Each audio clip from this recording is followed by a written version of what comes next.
కష్టాలు బాధలు పంచుకున్న వాడే సంతోషాన్ని కూడా పంచుకోవడానికి అర్హుడవుతాడు. ఒక ఆయన పెద్ద ఆయన వృద్ధాప్యంలోకి వచ్చాడు. అయ్యా ఆరోగ్యం బాగోలేదురయ్యా అని పెద్ద కొడుకు దగ్గర పోయి, ఆరోగ్యం బాగోలేదురయ్యా, హాస్పిటల్లో చూపించుకుంటే కొంత డబ్బులు ఇవ్వంటే ఆయన కసురుకొని, నా దగ్గర ఎక్కడున్నాయి, నువ్వు నాకు ఆస్తి ఏమైనా పంచిచ్చావా, నా దగ్గర ఎక్కడున్నాయని చెప్పి కసురుకుంటే రెండో కొడుకు దగ్గరికి వెళ్ళాడు. రెండో కొడుకు కూడా అట్లనే కసురుకున్నాడు, నా దగ్గర ఎక్కడున్నాయి, హాస్పిటల్ ఇప్పుడు నేను చూపించలేను, నా వల్ల కాదంటే ఒక కూతురు ఉంది, కూతురు దగ్గరికి వెళ్ళాడు.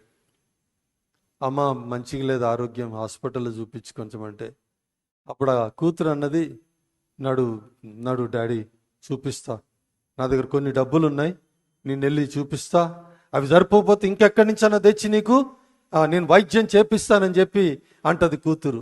అన్న వెంటనే ఆయనతో తెచ్చినటువంటి ఒక పెద్ద మూట తీస్తాడు. ఆ పెద్ద మూట నిండా టేబుల్ మీద పెడతాడు. ఆ టేబుల్ మీద పెట్టిన వెంటనే దాంట్లో నోట్ల కట్టలు, కోట్ల రూపాయల కట్టలు. అమ్మా ఇవి నీకే, ఇంకా కావలిస్తే చెప్పు, నా దగ్గర బ్యాంకులో ఉన్నాయి, అవన్నీ నీకే, దేవునికి స్తోత్రం కలుగును గాక.